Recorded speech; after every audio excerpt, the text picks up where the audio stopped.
आवाज आ रही है आपको?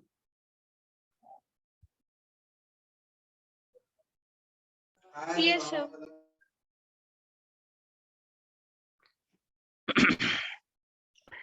चेतना, लास्ट क्लास में हमने जीएसटी के क्वेश्चन किए थे बेटा।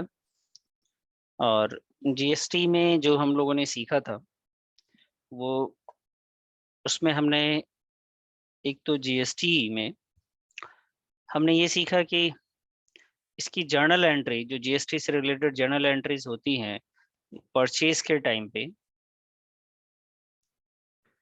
परचेजेस के टाइम पे और सेल्स के वक्त क्या जर्नल एंट्री होती है। तो परचेज में जो हम लोग जीएसटी पे करते हैं, जब भी कोई सामान खरीदते हैं तो हम जीएसटी यहाँ पे कर रहे होते हैं।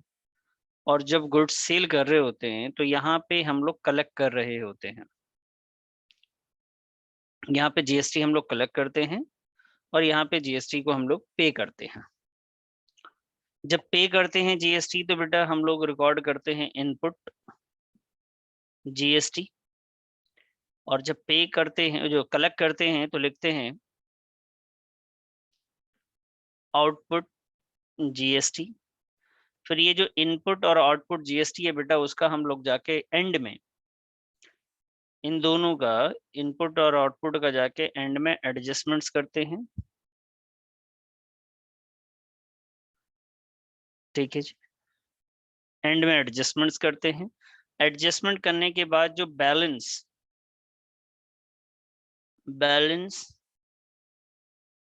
आउटपुट जीएसटी बच जाता है, या जो हमने कलेक्ट किया था वो बच जाए, तो उसको जाके फाइनली हम पेड कर देते हैं, पेड टू गवर्नमेंट। ये काम करते हैं हम लोग बेटा। ये हम लोगों ने लास्ट क्लास में डिस्कस किया था पूरा जर्नल एंट्री के थ्रू। बताइए यहाँ तक बात समझ में आई आपको? हमने क्या क्या पढ़ा? हमने पढ़ा कि जीएसटी से रिलेटेड परचेज, जीएसटी से रिलेटेड सेल्स की एंट्रीज हमने सीखी। जब परचेज करते तो हम पेड करते हैं जीएसटी को, और उसे इनपुट जीएसटी कहते हैं। और जब हम लोग सेल करते हैं तो जीएसटी हम लोग कलेक्ट करते हैं बेटा, उसे आउटपुट जीएसटी कह रहे होते हैं। फिर इन दोनों का एडजस्टमेंट्स करते हैं। एडजस्टमेंट्स जो करने के बाद जो बैलेंस बचता है, वो बैलेंस होता है कलेक्ट का, यानी आउटपुट जीएसटी। हमेशा आउटपुट ज्यादा रहती है, इनपुट कम रहेगी। अगर मान लीजिए आपकी इनपुट ज्यादा है, ऐसा भी होता है कि इनपुट ज्यादा आ जाए, तो उस सिचुएशन में एडजस्टमेंट के बाद हमें कोई भी बैलेंस अमाउंट पे नहीं करना होता, क्योंकि ऑलरेडी हम लोगों ने पे कर रखा है। वो चीज हमने ऑलरेडी गवर्नमेंट को पे कर रखा है, तो वो हमें पे करने की कोई जरूरत नहीं होती है। लेकिन हाँ, आउटपुट का अगर बैलेंस बच जाता है तब आपको गवर्नमेंट को पे करना होता है। क्लियर है? यहाँ तक कहीं पे कोई प्रॉब्लम है किसी चीज में जो हमने पढ़ा था तो आप पूछ सकते हैं, उसके बाद मैं आगे उसको लेकर चलूंगा। तहा अगर आपको कोई प्रॉब्लम हो या चेतना आपको, तो मुझे बताइए बेटा। No sir. तो आज भी हम लोग जीएसटी के कुछ क्वेश्चंस करेंगे। एक लास्ट क्लास में क्वेश्चन किया था हम लोगों ने, आज हम लोग सेकंड क्वेश्चन की तरफ चलेंगे जीएसटी में। आइए जी, मैं आपके सामने एक क्वेश्चन रख रहा हूँ। मैं उम्मीद करता हूँ कि ये क्वेश्चन को स्टार्ट करेंगे, आप खुद से भी स्टार्ट करेंगे। कुछ चीजें इसमें नई भी हैं तो वो भी हम लोग इसमें सीख लेंगे। ठीक है जी, चलिए आपकी स्क्रीन पे क्वेश्चन है, pass entries in the books of Deodhar brothers Odisha, assuming all transactions have been entered within the state charging CGST and SGST at the rate of 9% each। तो इसे आप देखेंगे कि जो हमारा ऑर्गेनाइजेशन है, वो ऑर्गेनाइजेशन जो है हमारा, वो देवधर एंड ब्रदर्स है। ये कहाँ पे सिचुएटेड है बेटा? वो ओडिशा में है। और सारे ट्रांजैक्शन जो है उसके साथ सीजीएसटी और एसजीएसटी कलेक्ट किए जा रहे हैं, और ये पे भी किए जा रहे हैं। ठीक है, 4 मार्च की बात है, उसमें परचेज किया है हमने गुड्स 5 लाख रुपए का सुनील एंड ब्रदर से, और 7 मार्च को जाके उसमें से कुछ सामान हमने वापस कर दिया। 10 को परचेज फिर से किया हमने, मेहता को सेल किया, फिर मेहता ने हमें वापस कर दिया 12 तारीख को। 20 तारीख को हमने गुड्स विड्रॉ किया है। 25 को हमने फ्री सैंपल के तौर पे गुड्स को दिया है, और 26 तारीख को एडवर्टीजमेंट को कुछ खर्चे हमने दिए हैं, और लास्ट में इन्होंने बोला कि जो बैलेंस जीएसटी बचता है आपका, उस जीएसटी को आपने क्या करना है बेटा, वो गवर्नमेंट को पे करके उसकी एंट्रीज आपको दिखानी है। ऐसा इन्होंने बोला है तो हमें करके दिखाना पड़ेगा। ये क्वेश्चन आपने देख लिया बेटा, स्टार्ट करें हम लोग। Yes sir. Yes sir. ठीक है, तो सबसे पहले हम लोग आते हैं इसकी परचेज की एंट्रीज स्टार्ट करते हैं। डेट के हिसाब से चलेंगे बेटा, ये लीजिए फॉर्मेट बना के आप जर्नल एंट्री करेंगे। 4 मार्च परचेज गुड्स, एक मिनट,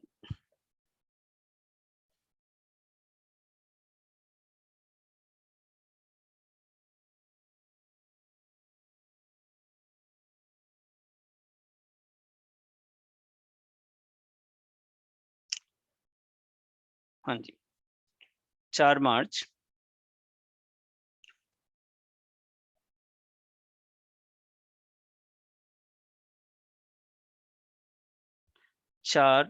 मार्च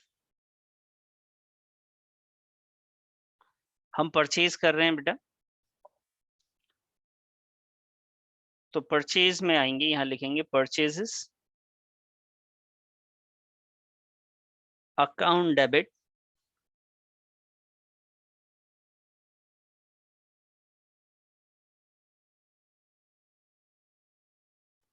जी परचेजेस अकाउंट डेबिट। किससे परचेज किया है हमने और किससे परचेज किया है, जीएसटी हमने कितनी दी है, इसको आप देखिए।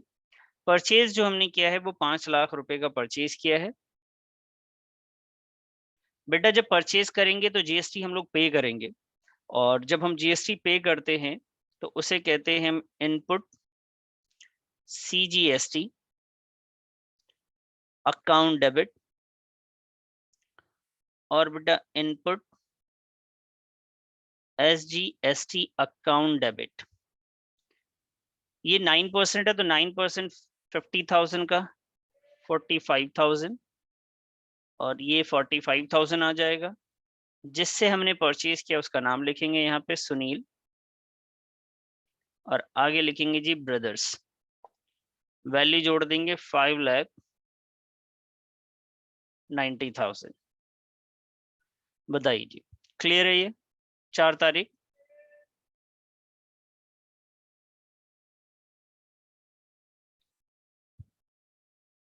यस सर, क्लियर है। ठीक है जी। 7 मार्च की बात करें, 7 मार्च में हमने जो सामान हमने 4 तारीख को खरीदा है, ध्यान से समझेंगे यहाँ पे, जो हमने परचेज किया था 4 को, वो हम वापस कर रहे हैं। तो बेटा अगर हम परचेज हमने किया था और अब हम जाके सामान वापस कर रहे हैं, एक बार मैं स्क्रीन पे दिखा देता हूँ क्वेश्चन को दोबारा। ये देखिए, सामान हमने 4 तारीख को खरीदा था और 7 को हम लोग रिटर्न कर रहे हैं सुनील एंड ब्रदर्स को। तो परचेज रिटर्न की यहाँ पे जर्नल एंट्री कर दी जाएगी। परचेज रिटर्न की एंट्री क्या होगी, परचेज टू सुनील ब्रदर्स, अगर ये एंट्री है तो इसी को रिवर्स करना, आपको सुनील ब्रदर्स को डेबिट कर देना है, परचेज को क्रेडिट करेंगे, साथ में जो जीएसटी था बेटा, वो इनपुट जो कलेक्ट किया था आपने, उसको भी आपने कम कर देना है, ठीक है, उसे भी आपने क्या करना है बेटा, क्रेडिट करना है। तो देखिए किस तरीके से आप एंट्रीज करेंगे, ध्यान से देखेंगे। लिखेंगे सुनील एंड ब्रदर्स, ये क्रेडिट है बेटा, डेबिट हो जाएगा। Sunil brothers debit to purchases, to purchases account. लेकिन ये रिटर्न है तो यहाँ पे लिख देंगे हम लोग परचेजेस रिटर्न अकाउंट। देखिए जो एंट्री हमने कर रखी थी उसी को रिवर्स कर रहे हैं। यहाँ पे भी इनपुट था तो यही क्रेडिट हो जाएगा बेटा, input CGST account to input SGST account.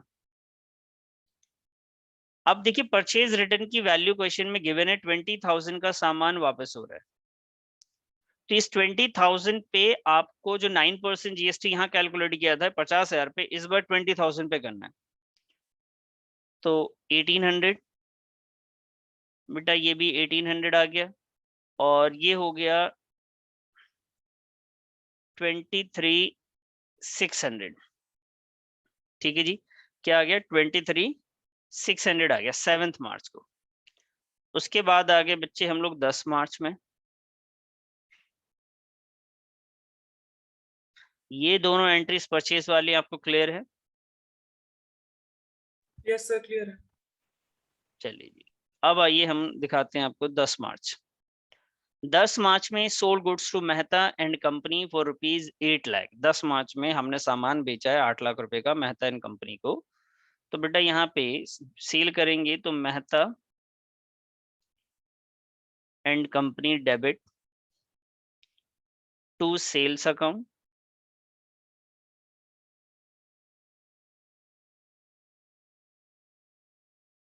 To output CGST account, to output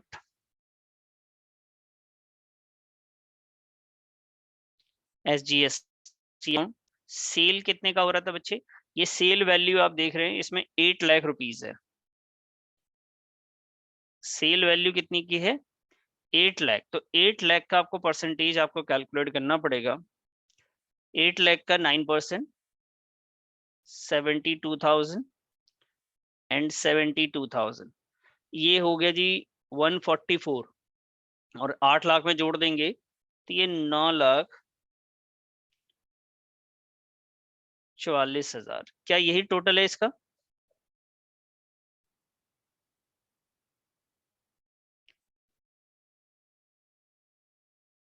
यही टोटल होगा बेटा? Yes sir. ठीक है बेटा, तो ये हमने 3 एंट्री 10 मार्च तक कर ली। उसके बाद आते हैं 10 मार्च के बाद। 10 मार्च के बाद की एंट्रीज पे चलते हैं। अब क्या है, अभी जो सेल किया ना उसी को हमें क्या करना है? रिटर्न करके दिखाना है। जो हमने सेल किया है उसी को हमें क्या करना है? रिटर्न भी करना है। 10 मार्च के बाद बेटा 12 की बारी आ गई। यहाँ पे लिखा हमने 12 मार्च।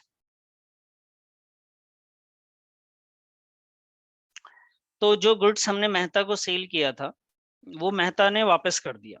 तो बेटा जो हमने एंट्री करी थी मेहता वाली, ये एंट्री करी थी Mehta debit to sales to output SGST। तो इसी को रिवर्स कर देंगे सेल्स रिटर्न के दौरान। ऊपर लिखेंगे हम लोग सेल्स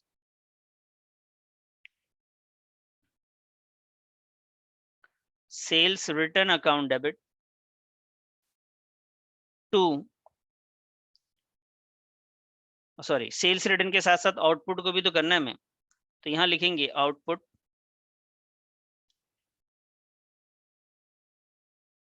CGST अकाउंट डेबिट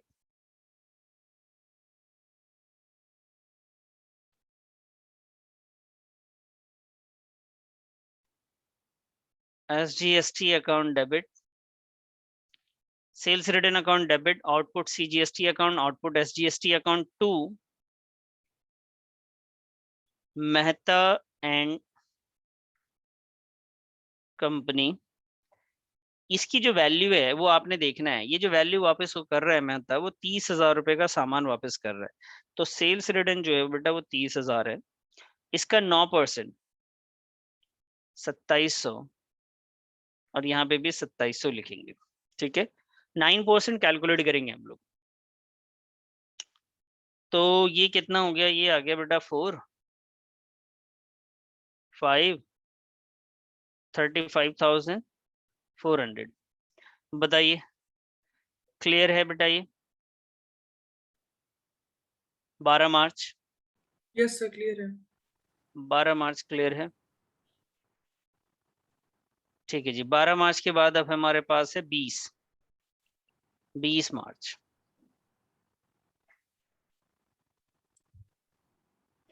20 मार्च की कहानी ये है कि goods withdraw by the proprietor for personal use. अब पर्सनल यूज के लिए अगर गुड्स को विड्रॉ किया जाता है तो जर्नल एंट्री होती है drawings account debit to purchases account. इसके जर्नल एंट्री क्या होती है बेटा? Drawings account debit to purchases account होती है। तो यहाँ पे ध्यान क्या देना है? यहाँ पे GST कैसे कैलकुलेट करना समझे। यहाँ लिखा हमने drawings account debit to purchases account, drawings account debit to purchases account. अब परचेज कर गुड्स को जब आप परचेज कर रहे थे वहां पे इनपुट जीएसटी था, ये आपने सेल नहीं किया बेटा। आपने किसी को सेल किया होता तो उससे जीएसटी कलेक्ट करती, तो जीएसटी सेल किया ही नहीं है। जो आपने एडवांस में जीएसटी इनपुट दे रखा था उसी को आप उसको एक तरीके से कम कर रहे हो। आप मेरी बात को ध्यान से समझें। जैसे मैं आपसे एक बात कहूं कि भाई देखिए, हम जीएसटी को इनपुट हम लोग क्यों पे करते हैं, हम यही सोच के पे करते हैं कि हम ना आपको एडवांस दे रहे हैं, हम कस्टमर से लेंगे और अपने पास रख लेंगे, जो हमने इनपुट दे रखा होगा उसको दोबारा देने की जरूरत नहीं पड़ेगी। अब बेटा आप लोग का जवाब चाहिए मुझे, आप ध्यान दीजिएगा। मान लीजिए कि मैंने 10 रुपए पे 1 रुपए टैक्स गवर्नमेंट को दे दिया, गवर्नमेंट को 1 रुपए दे दिया इनपुट जीएसटी के नाम से, और वो सामान मैं खुद ही इस्तेमाल कर ले रहा हूँ, तो क्या मैं उसको कलेक्शन में से 1 रुपए अपने पास रख सकता हूँ क्या? सेल में से नहीं रख सकता, वो तो जो आपने पे किया था वही उसी में से कम हो जाएगा, वो तो आप ही को बियर करना है। ठीक है, वो एक तरीके से एडवांस नहीं रहा आपका।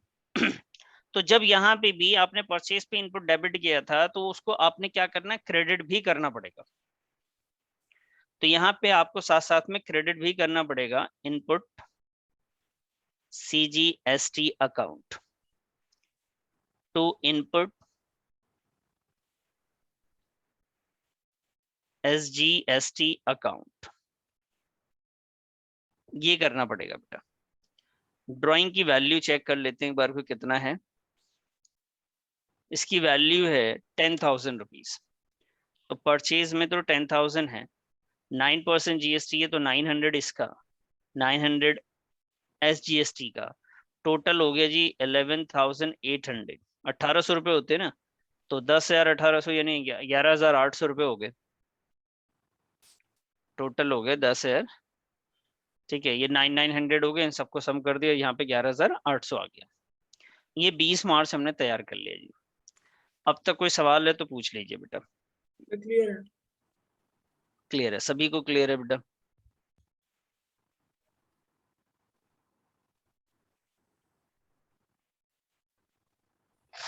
Yes, sir. जी,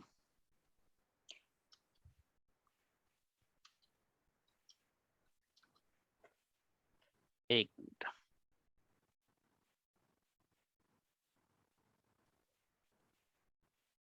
जी,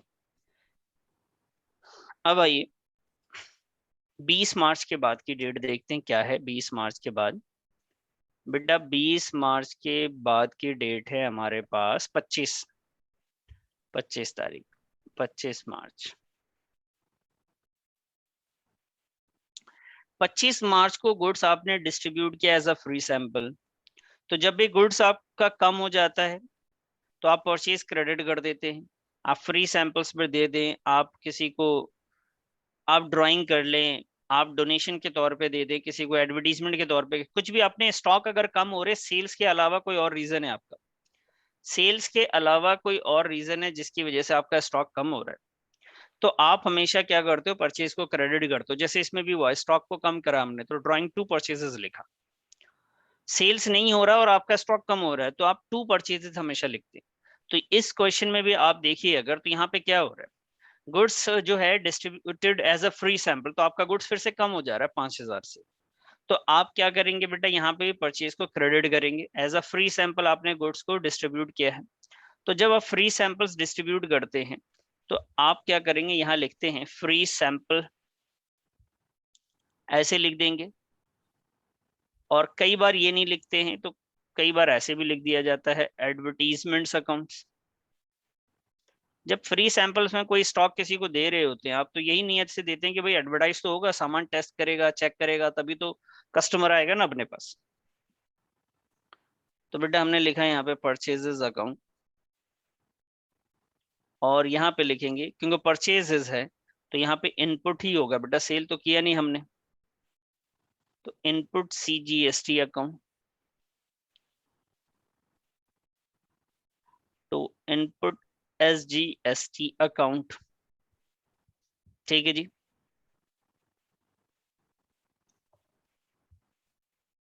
वैल्यू लिख लेंगे जी।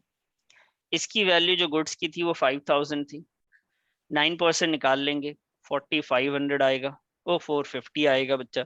फिर इसको भी 9% निकालेंगे, इस 5000 पे ये 9% निकल रहा है बार बार,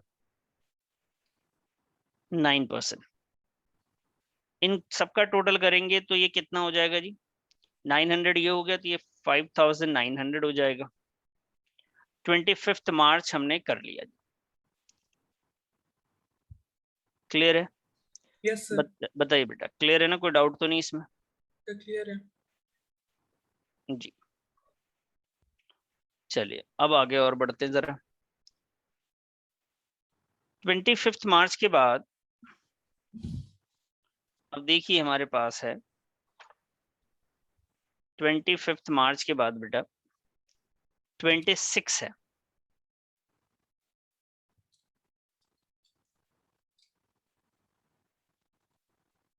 दिख रहा है आपका 26 मार्च? Yes sir. 26 मार्च में लिखा हुआ बेटा paid advertisement expenses by cheque. हमने एडवर्टीजमेंट की पेमेंट करी है बेटा चेक से, एडवर्टीजमेंट की पेमेंट करी है चेक से। अब देखिए क्वेश्चन में स्टार्टिंग में लिख दिया था हर एक ट्रांजैक्शन के साथ साथ जीएसटी है, तो यहाँ पे जीएसटी हमें पे करना पड़ रहा है, ठीक है। तो यहाँ पे लिखेंगे बेटा एडवर्टीजमेंट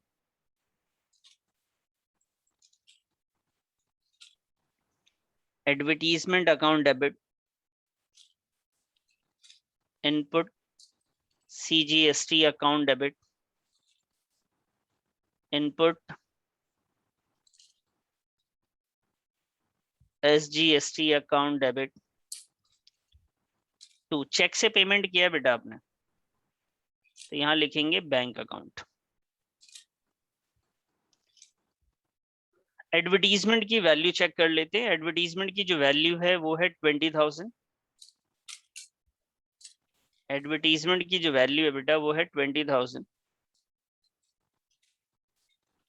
और इसका लिखना है 9%, 1800, और इसका भी आ गया जी 1800, तो 3600 ये हो जाता है और 20,000 ये, तो 23,600 यहाँ आ गया। 26 मार्च की भी जर्नल एंट्री हमने कर ली। बहुत सिंपल जर्नल एंट्रीज हो रही हैं सारी। 26 मार्च के बाद आ जाए,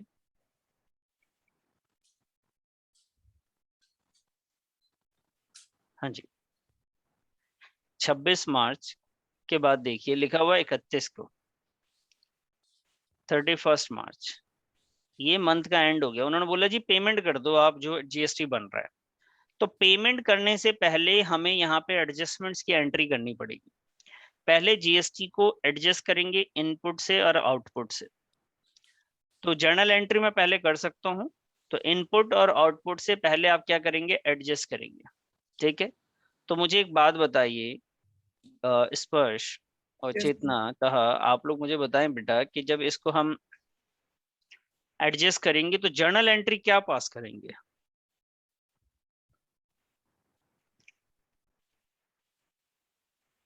बोलिए बेटा।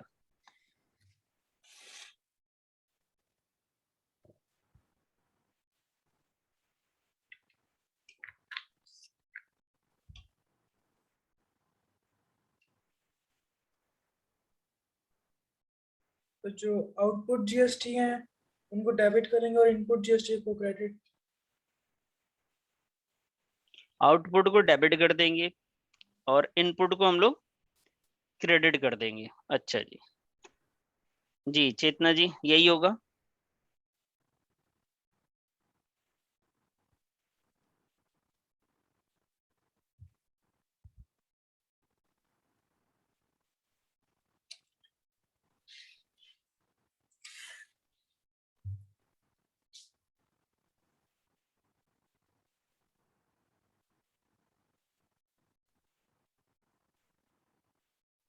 जी चेतना लग रहा Yes. नहीं। हाँ जी ठीक है। तह आइए जी।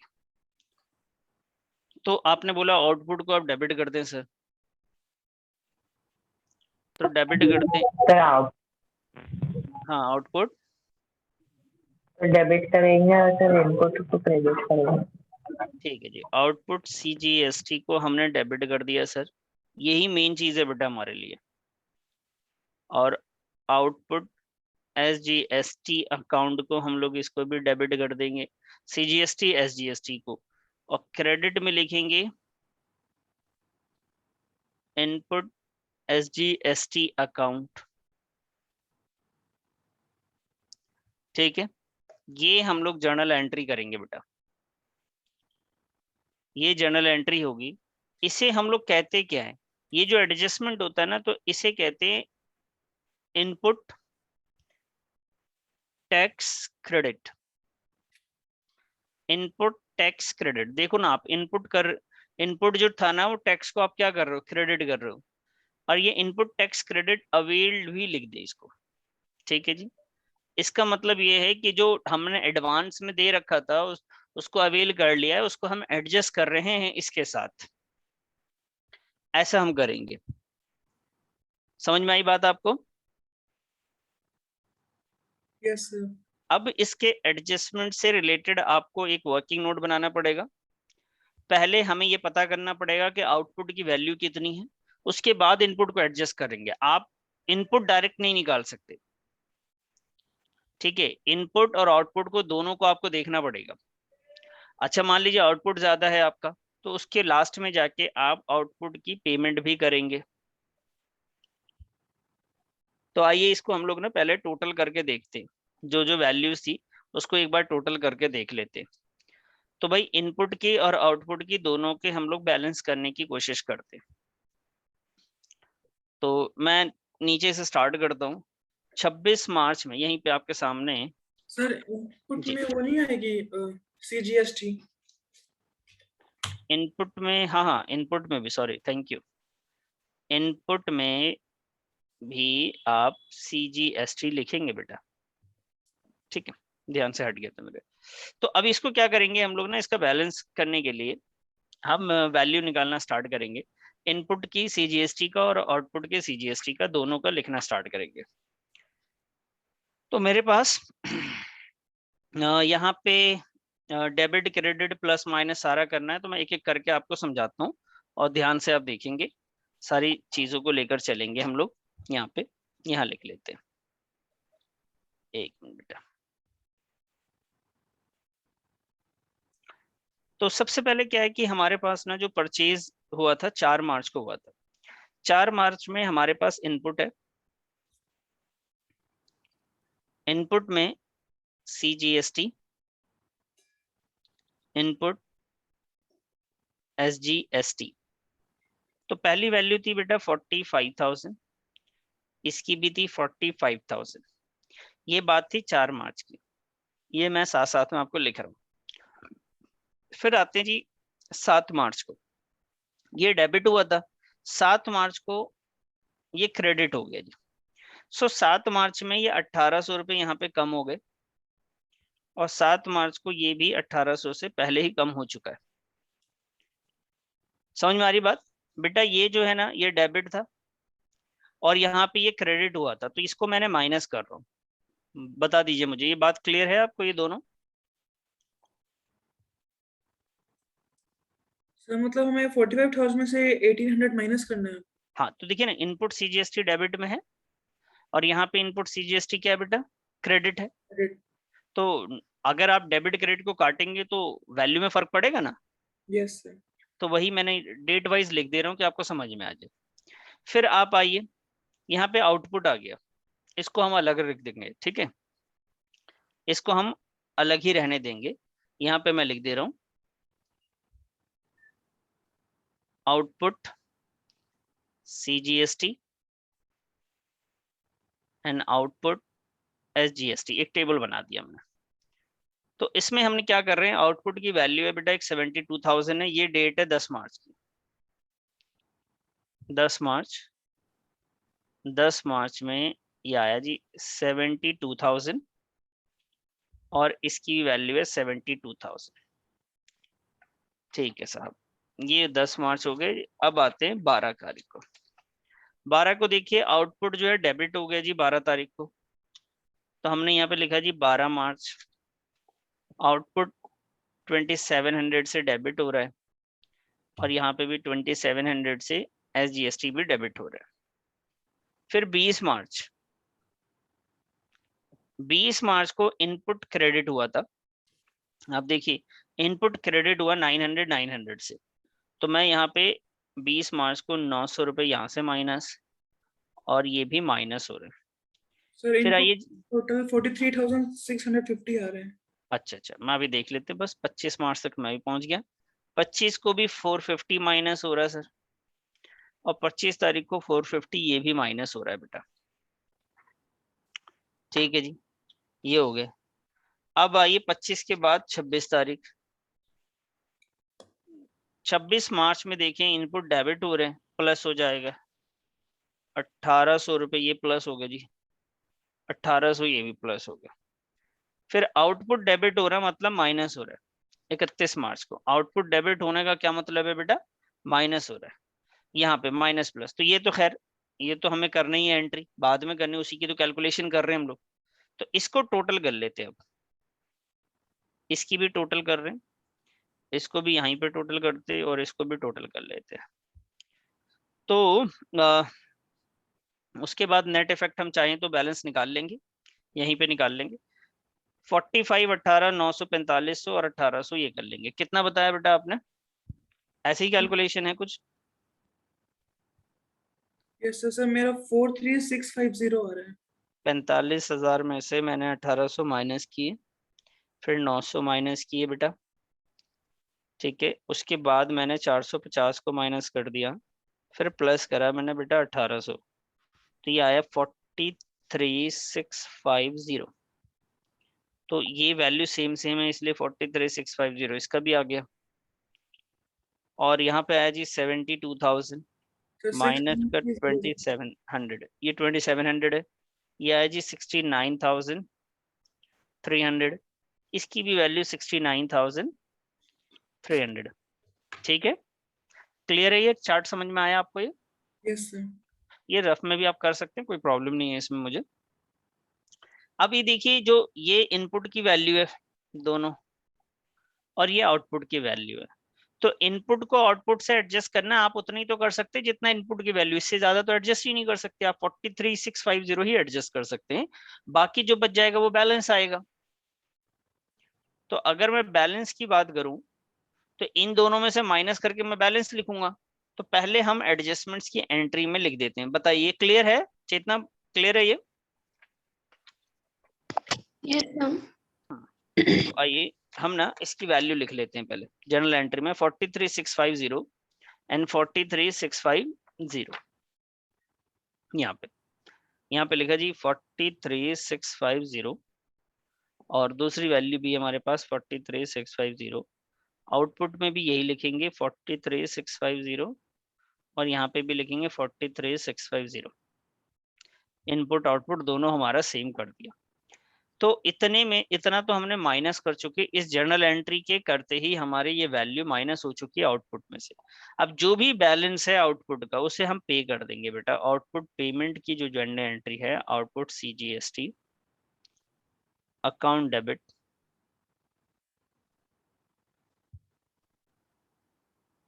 Output HST account debit to bank. अच्छा सर, बैंक, हाँ जी, ये लो जी, बैंक लिख देंगे आप। ठीक है, आपने ये टैक्स पे कर दिया है, यहाँ पे टैक्स पेड टू गवर्नमेंट, ये लीजिए आप पे कर देंगे। लेकिन ये आउटपुट की वैल्यू कितनी है नहीं, ये समझ लें। जो 69300 था उसमें से 43 जा चुका है बच्चे, 69300 में से 40 आपका चला गया। सर तो 69300 में से अगर 43,650 जा चुका है तो कितना आया बेटा? सर 25,650। हाँ जी, 25,650 ये आपका बैलेंस आ गया। ठीक है जी, इस बैलेंस की भी आपने जनरल एंट्री कर देनी है जी। 25,650 25,650 और टोटल करके आपने यहाँ पे लिख देना है। सर 51300। 51300। ये जर्नल एंट्री होगी। समझ में आ गई बात जीएसटी वाली? Yes sir. कहीं कुछ प्रॉब्लम, कोई बात ऐसी जो आपको क्लियर नहीं हो रही हो? No sir. No, sir. तो बहुत ज्यादा मुश्किल चीज तो है नहीं बेटा, ये चीज आसान है। इसमें थोड़ी बहुत जब दिक्कत आती है, वो दिक्कत आती है बेटा ट्रेड डिस्काउंट, कैश डिस्काउंट, इन सब की जो चीजें होती हैं वो आती है। तो नेक्स्ट क्लास में सिखाऊंगा, अभी इसी को कर लेते हैं हम लोग। एक क्वेश्चन दे रहा हूँ, आप कोशिश करें खुद से बनाने की। एक मिनट।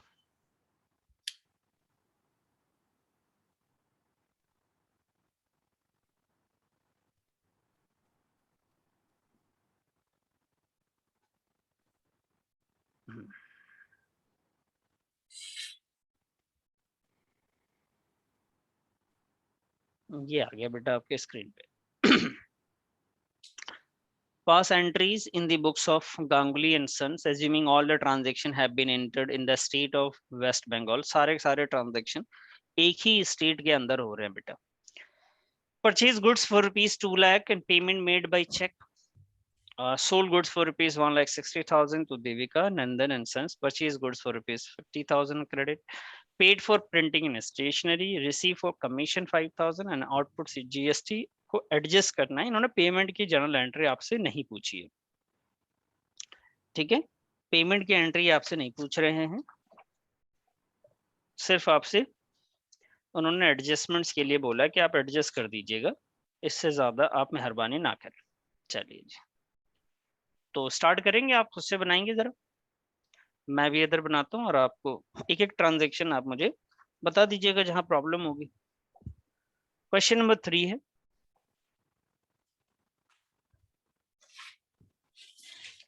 Transaction number 1। गुड्स आपने परचेज किया, चेक से आप पेमेंट कर रहे हैं। नीचे जीएसटी का रेट गिवन है बेटा 6% का। सीजीएसटी 6% है, एसजीएसटी भी कितना परसेंट है? 6% ही है।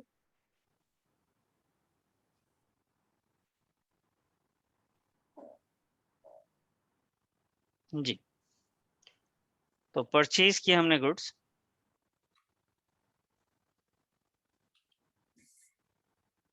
तो यहाँ लिखेंगे जी परचेज अकाउंट डेबिट।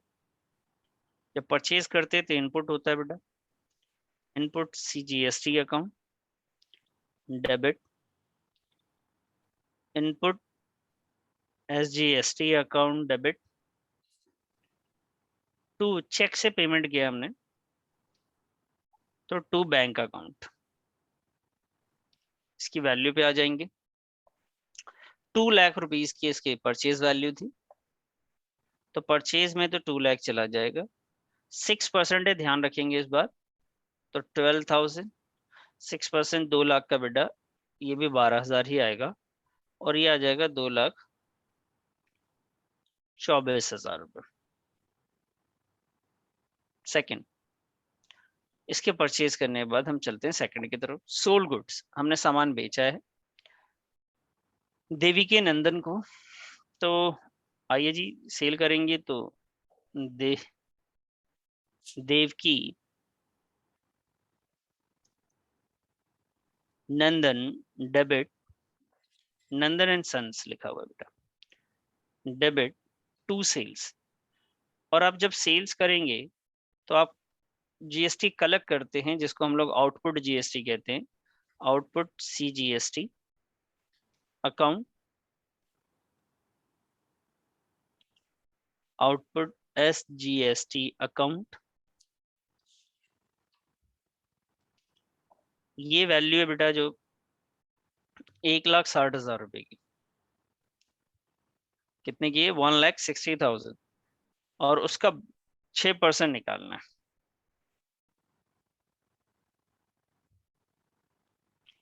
9,600, ये देख लीजिएगा मैं सही निकाल रहा हूँ क्या? 9,600 आपका भी यही आ रहा है, कुछ और आ रहा है? बताइएगा मुझे।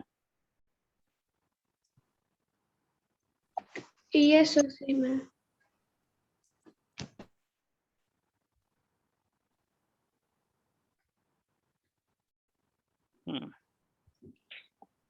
ठीक है जी, अब इसे टोटल कर लेंगे 9,600 को हम लोग।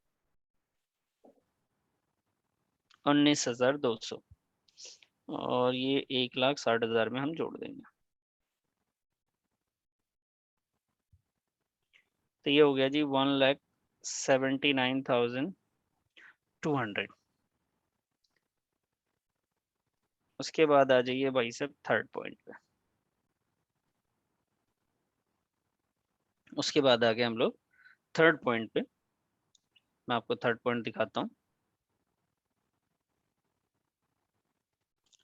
Third purchase goods 50,000 on credit. यहाँ पे नेम गिवन नहीं है, जिससे आपने सामान खरीदा है उसका नाम नहीं दिया हुआ बेटा। तो नाम नहीं दिया हुआ तो आप यहाँ पे क्रेडिटर लिख सकते हैं, ठीक है। नाम दे रखा हो तो उस पार्टी का नाम लिखना होता है, अगर नहीं दे रखा है तो आप क्रेडिटर भी लिख सकते हैं। परचेज किया है अपने गुड्स, तो purchases account debit,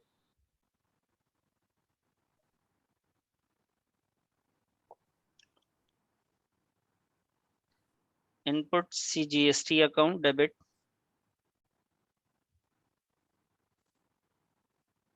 input SGST account debit to creditors लिख देंगे यहाँ पे, टू क्रेडिटर्स अकाउंट। परचेज की वैल्यू क्या है देख लें। परचेज की वैल्यू है बेटा 50,000, 6% था तो 3,000, 3,000, तो ये हो गया बच्चे 56,000।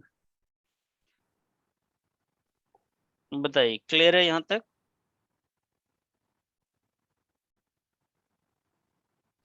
यहाँ पे क्लियर है? यहाँ तक बात समझ में आ गई आपको? Yes, sir. कोई प्रॉब्लम तो नहीं यहाँ पे? No, sir. No sir. ठीक, चलिए फोर्थ पे आते। पेड प्रिंटिंग एंड स्टेशनरी है, तो इसको मैं यहाँ कर लेता हूँ, जरा यहीं पे लिख देते हैं।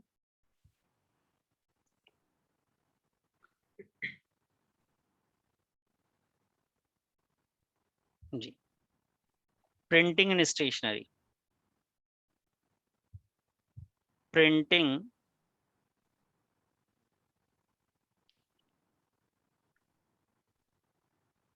Printing and stationery account debit, input CGST account debit, input SGST account debit to.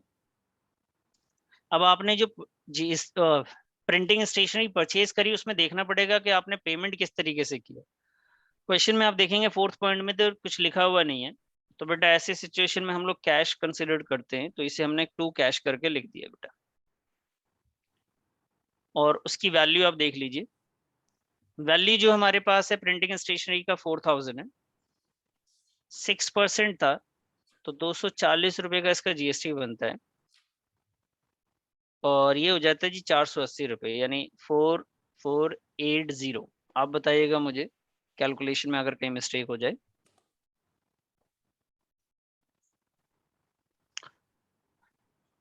ठीक है बेटा? Yes, sir. फिफ्थ बताइए, फिफ्थ की क्या एंट्रीज करेंगे? Receive for commission 5,000, receive for commission 5,000 क्या जर्नल एंट्री होगी बेटा? Sir cash account debit to commission receive account to ठीक है, आउटपुट GST बहुत बढ़िया, अकाउंट। बहुत बढ़िया, बहुत बढ़िया। कैश आपने बोला कि sir cash account debit. Sir, आप receipt for commission और received interest एक ही बात है?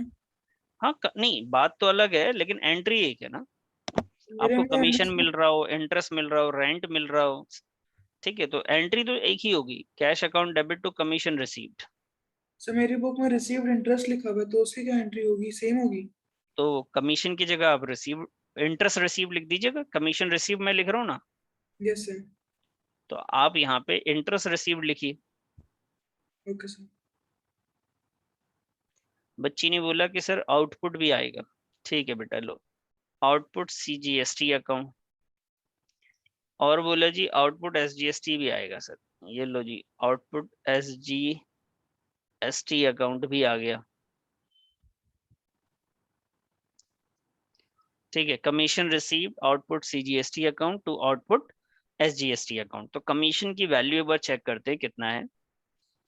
कमीशन की जो वैल्यू है 5000 रुपीज है बेटा, ये 5000 थी, 5000 का 6% 300 और ये भी 300, तो टोटल आ गया 5600।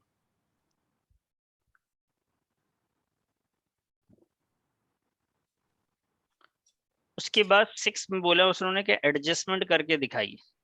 चलिए बेटा फटाफट एडजस्टमेंट की एंट्री मुझे बताइए क्या होगी बेटा, एडजस्टमेंट की जर्नल एंट्री क्या होगी? Sir output GST debit to input GST credit. Very good. तो यहाँ पे लिखा हमने output CGST account debit,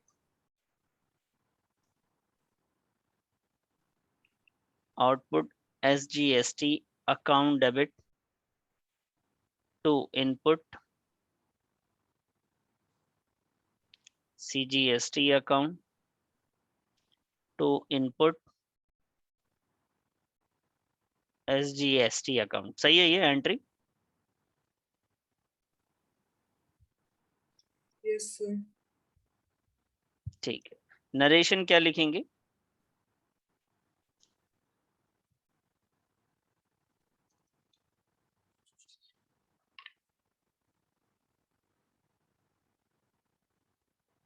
narration बताइए, मैंने नरेशन आपको बताया है। लिखेंगे यहाँ पे इनपुट टैक्स क्रेडिट अवेल्ड।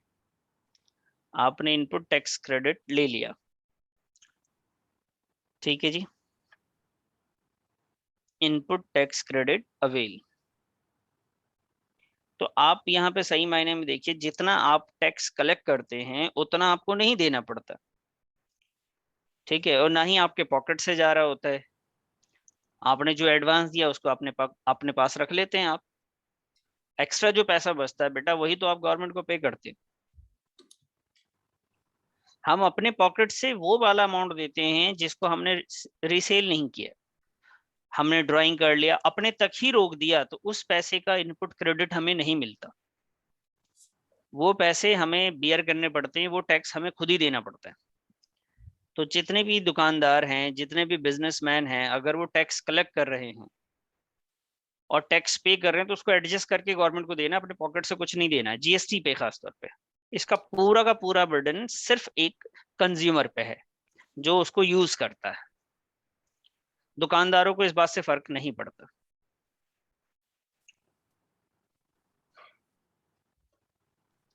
समझ में आई बात आपको? Yes sir. बेटा इसके अब हम वैल्यू पता करें हम लोग कितनी आएगी। यहाँ पे इनपुट है, मैं डायरेक्ट इस बार निकालने की कोशिश करता हूँ। ये इनपुट की वैल्यू है 12000, तो इनपुट ऐड करते हैं पहले 12000 और 12 ये है इनपुट का 3 ये 15000 इनपुट। CGST 15 15000 15000 और 240 15240 ये हो गए जी। 15240 इनपुट हो गया हमारे पास। आउटपुट का आप देखिए तो 9600 यहाँ पे है। आउटपुट में कितना है बेटा? 9600 और 300 रुपए है,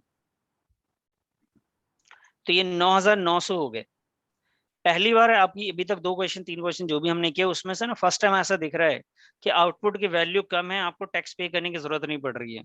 अभी और सामान बेचना पड़ेगा और कलेक्ट करना पड़ेगा, तब जाके आपका पूरा इनपुट क्रेडिट मिलेगा।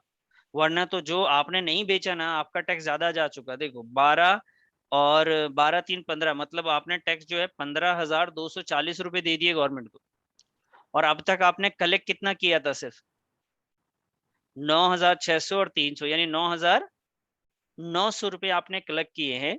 और आप अब तक कितना पे कर चुके हो बेटा? 15240 रुपए की पेमेंट कर चुके हो। समझ में आ रही बात? समझ में आ रही है आपको ये? Yes sir. सर ये क्रेडिट में है तो माइनस में नहीं होगा? कौन सा क्रेडिट में? सर ये 9600 और 300। नहीं, ये तो आउटपुट है ना। ओके मैं तो इनपुट का मतलब मैं दे चुका हूँ गवर्नमेंट को ना। Yes sir. इनपुट हमने कितना दे दिया? 12,000 और ये 3,000, कितना हो गया जी? सर 15,000। 15,040। 15,000 मैं दे चुका हूँ, 15,240 मैं गवर्नमेंट को दे चुका हूँ। जबकि यस सर। मैंने कलेक्ट कितना किया अब तक? आउटपुट मतलब जो हमने कलेक्ट किया होगा, कितना कलेक्ट किया अब तक? 9,900। बस इतना ही तो कलेक्ट हुआ है, इसका मतलब एक्स्ट्रा दे चुका हूँ। ठीक है, तो जो भी गया वो मेरे पॉकेट से ही गया। समझ में आ रही बात? तो यस हम सर। एडजस्टमेंट सिर्फ कितने का ले सकते हैं? 9,900 का ही एडजस्टमेंट ले सकते हैं। 9,900 का एडजस्टमेंट ले सकते हैं सर। लेकिन आपने तो 15,240 पे कर दिया ना, 15,240 रुपए पे कर दिए, और 9,000 सिर्फ 900 का ले रहे हैं आप। 40, 12 और 4,360 रुपए आप तो ज्यादा दे चुके हो, एडवांस में पे कर चुके हो गवर्नमेंट को। अब ये तो आपके पॉकेट से चला गया। आप तो कह रहे थे कि दुकानदार के पॉकेट से नहीं जाता। बेटा दुकानदार के पॉकेट से तब जाएगा जब वो सेल नहीं करेगा। अगर सेल कर देता सारा सामान, वो सारा स्टॉक बेच लेता है, तब उसके पॉकेट से नहीं जाएगा। और उसने बेचा नहीं, उसका सामान खराब हो रहा है, स्टॉक में पड़ा हुआ है, दुकान में पड़ा हुआ है, तो वो तो भाई टैक्स तो दे चुके हैं आप गवर्नमेंट को, वो आपको नहीं मिलेगा। आपका सर इसका फिर एडजस्ट कोई एंट्री नहीं करनी? नहीं, कुछ भी हमने तो ऑलरेडी पे कर रखा, अब दोबारा पे करने की एंट्री क्यों करें हम? हमने कलेक्ट थोड़ी ना एक्स्ट्रा किया। Yes sir. कहानी समझ में आ रही है? जो जीएसटी आपको क्लियर हो गया ये? Yes sir. पहली बात तो जीएसटी कोई भी दुकानदार पे नहीं करता। कौन पे करता है? The customer. कस्टमर पे करते हैं। लेकिन इस केस में क्या दिख रहा है आपको? दुकानदार ने पे कर दिया। दुकानदार ने 15,240 का किया, जबकि उसको कस्टमर से सिर्फ 9,900 मिल रहे, तो उसके पॉकेट से गए। देना पड़ेगा उससे, गवर्नमेंट को कोई मतलब नहीं है। गवर्नमेंट कहता है भैया आपने सामान ज्यादा खरीदा था, आपने बेचा कम है ना, तो बीच का सामान आपने इस्तेमाल किया होगा, तो आप ही हो गए कस्टमर। और अगर अभी आपकी दुकान में पड़ा हुआ है तो बेचो, बिक जाएगा जब तो आपको जीएसटी मिल जाएगा आपको। ठीक है? यस नहीं सर। बेचोगे, नहीं आप कलेक्ट कर पाओगे, सेल्स नहीं दिखा पाओगे उतनी जीएसटी का, तो आपका तो जीएसटी मर गया, वो आपके पॉकेट से चला गया। बताइए, क्लियर हो गया आपको? Yes sir. अब इसमें हम लोग क्या करेंगे, अब नेक्स्ट क्लास में जब हम लोग मिलेंगे तो हम लोग बात करेंगे इसमें कि अगर कैश डिस्काउंट दिया जा रहा है, ट्रेड डिस्काउंट है वहां पे, तो उसकी जर्नल एंट्रीज प्लस जीएसटी की कैलकुलेशन किस तरीके से करेंगे। बस इतना सा जानना है अब हमें, इस चैप्टर से ज्यादा कुछ नहीं पढ़ना है अब हमें। आईजीएसटी का एक आध क्वेश्चन देख लेंगे बेटा। ठीक है बेटा, ओके सर। चलिए जी, मिलते हैं बच्चे नेक्स्ट क्लास में। Bye bye. Bye sir. Bye bye. Sir.